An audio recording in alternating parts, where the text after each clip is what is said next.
श्रीमद्भगवद्गीता तीसरे अध्याय के पाठ का महत्व। श्री नारायण बोले, हे लक्ष्मी, एक महामूर्ख व्यक्ति अकेला ही एक वन में रहता था। गलत कार्यों से उसने बहुत सा धन इकट्ठा किया।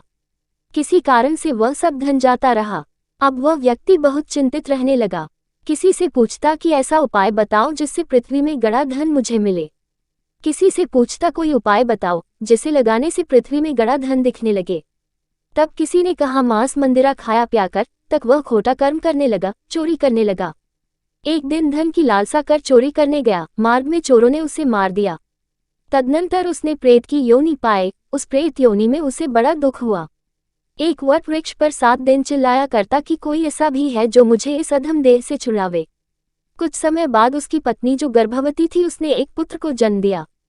जब उसका पुत्र बड़ा हुआ तो एक दिन अपनी माता से उसने पूछा, मेरा पिता क्या व्यापार करता था और उनका देहांत किस प्रकार हुआ। तब उसकी माता ने बताया कि हे बेटा, तेरे पिता के पास बहुत धन था, वह सब यूं ही जाता रहा। वह धन के चले जाने से बहुत चिंतित रहने लगा। एक दिन धन की लालसा से चोरी करने गए, लेकिन मार्ग में चोरों ने उन्हें मार डाला। तब बेटे ने कहा, हे माता, उनकी गति कराई थी। माता ने कहा, नहीं कराई। बेटे ने पूछा, हे माता, उनकी गति करानी चाहिए। माँ ने कहा, अच्छी बात है। तब वह पंडितों से पूछने गया और जाकर प्रार्थना की, हे स्वामी, मेरा पिता एक दिशा में जाकर मृत्यु को प्राप्त हुए, अतः उनका उद्धार किस तरह हो सकता है। पंडितों ने कहा, तू गया जी जाकर उसकी गति कर, तब पितरों का उद्धार होगा। ये सुन वह अपनी माता की आज्ञा लेकर गयाजी को गमन किया। प्रयागराज का दर्शन स्नान करके आगे को चला। रास्ते में एक वृक्ष के नीचे बैठ गया। वहां उसको बड़ा भय प्राप्त हुआ।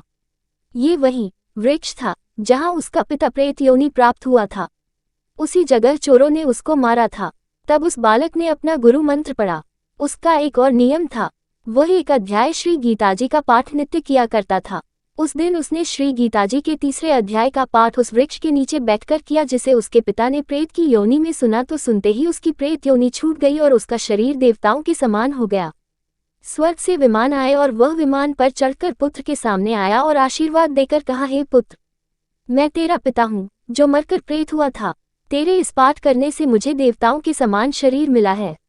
अब मेरा उद्धार हुआ है और तेरी कृपा से मैं स्वर्ग को जा रहा हूँ। अब तू गयाजी को अपनी खुशी से जा। इतना सुनकर पुत्र ने कहा, हे पिताजी, कुछ और आज्ञा करो जो मैं आपकी सेवा करूं। तब उस देवदेही ने कहा, देख, मेरी 7 पीढ़ियों के पितृ नरक में पड़े हैं।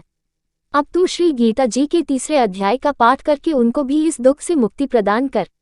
इतना वचन कहकर जब वह स्वर्ग को चले गए, तब इस बालकर ने वहीं पर पुनः गीताजी के तीसरे अध्याय का पाठ किया और सब पितरों को उसका पुण्य देकर बैकुंठगामी किया।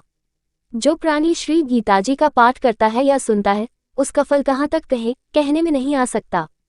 तब श्री भगवान जी बोले, हे लक्ष्मी, ये तीसरा अध्याय का जो फल मैंने तुमसे कहा वह तुमने सुना है।